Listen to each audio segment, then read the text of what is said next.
వరుస ప్రేమ కథలతో టాలీవుడ్ లో తన స్థానాన్ని పదిలం చేసుకునే దిశగా దూసుకుపోతున్నాడు యువ కథానాయకుడు తనీష్. ఈ హీరో తాజా చిత్రం మేం వయసుకు వచ్చాం ఇప్పటికే ప్రేక్షకుల ముందుకొచ్చిన ఈ చిత్ర గీతాలు మంచి విజయం సాధించాయి. ఈ సందర్భంగా చిత్ర యూనిట్ మీడియా సమావేశం నిర్వహించింది.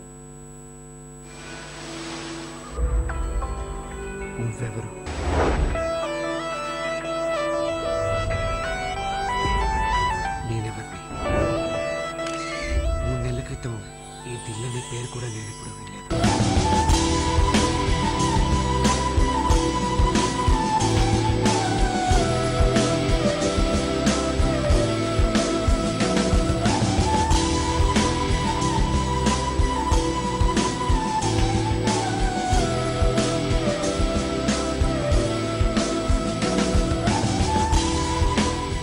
కానీ రేపటి నుంచి దిల్ నా లైఫ్లో లేదంటే తెలియని pain.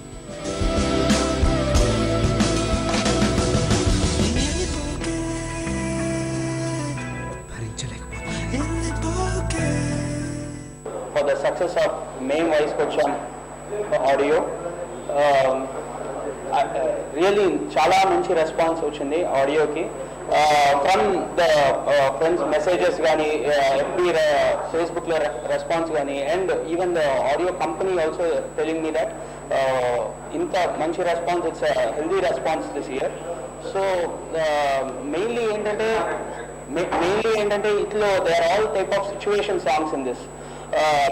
Sad song, pathos song నుంచి female solo song and peppy numbers అన్నీ ఉన్నాయి. సో మెయిన్గా సాంగ్స్ ఏంటంటే కమర్షియల్ డాన్స్ ఓరియంటెడ్ సాంగ్ అయితే నిజంగా మంచి రెస్పాన్స్, కమర్షియల్గా మంచి రెస్పాన్స్ అది వస్తుంది. But in this even pathos song కూడా నాకు అంత రెస్పాన్స్ చాలా బాగుంది, ఫీల్ గుడ్ ఓరియంటెడ్ అనేది నిజంగా I feel really happy because నేను 100% న్యాయం చేశాను సిచ్యువేషన్స్కి అనేది ఐ ఫీల్ గుడ్.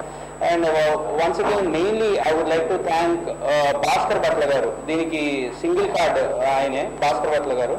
సో నాకు నచ్చావులే, మనసారా, నువ్విలా అన్నీ కూడా ఆయన single card and all audio success అనమాట. సో ఆయన కాంబినేషన్లో I feel really happy working with Bhaskar Bhatla గారు. నువ్వెవరు?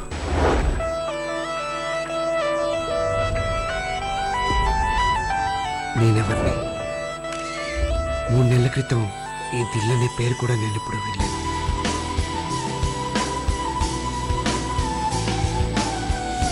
కానీ రేపటి నుంచి దిల్ నా లైఫ్లో లేదంటే తెలియని పెయిన్ భరించలేకపోతున్నానే. తర్వాత మాత్రం తన శేఖర్ వాడిన సాంగ్ హిట్ అవుతుంది. ఫస్ట్ టైం నేను ఇది 4 సినిమాలు చేసిన 5వ సినిమా లవ్ స్టోరీ చేయాలి, చేయాలని నిర్ణయం తీసుకున్న దానికి ఇన్స్పైర్ చేసింది భాస్కర్ భట్ల గారు. ఇప్పుడు ఊళ్ళో లేదు, తర్వాత ప్రెస్మెంట్ రాలేదు. తను చెప్పిన తర్వాత లవ్ స్టోరీ సెలెక్ట్ చేసుకున్న తర్వాత మ్యూజిక్ డైరెక్టర్ ఎవరు తీసుకుంటే బాగుంటుంది అన్నప్పుడు భాస్కర్ భట్ల ఉంది. ఫస్ట్ చూజ్ చేసుకున్నాం నేను శేఖర్ని.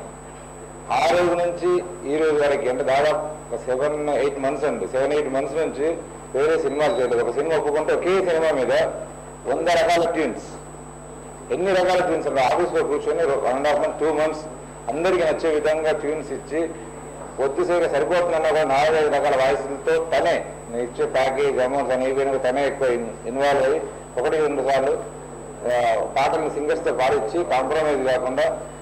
దీంట్లో కాంప్రమైజ్ డబ్బులు కాదని చాలా ఓపిక కావాలి. ఆ ఓపిక శేఖర్లో నేను ఇవ్వలేక చూడలేదు, చాలా ఓపిక ఉంది. డెఫినెట్లీ తను ఆల్మోస్ట్ టాప్ మ్యూజిక్ డైరెక్టర్ అయిపోతుంది ఈ ఇయర్లోనే. అంటే ఈ సినిమా అన్ని పెద్ద సినిమాలకి చేసి ఈ ఇయర్లో టాప్ మ్యూజిక్ డైరెక్టర్ అయిపోతుంది. ఆల్రెడీ తను పర్సనల్ సక్సెస్ఫుల్తో ఉన్నాడు. నువ్వెవరు?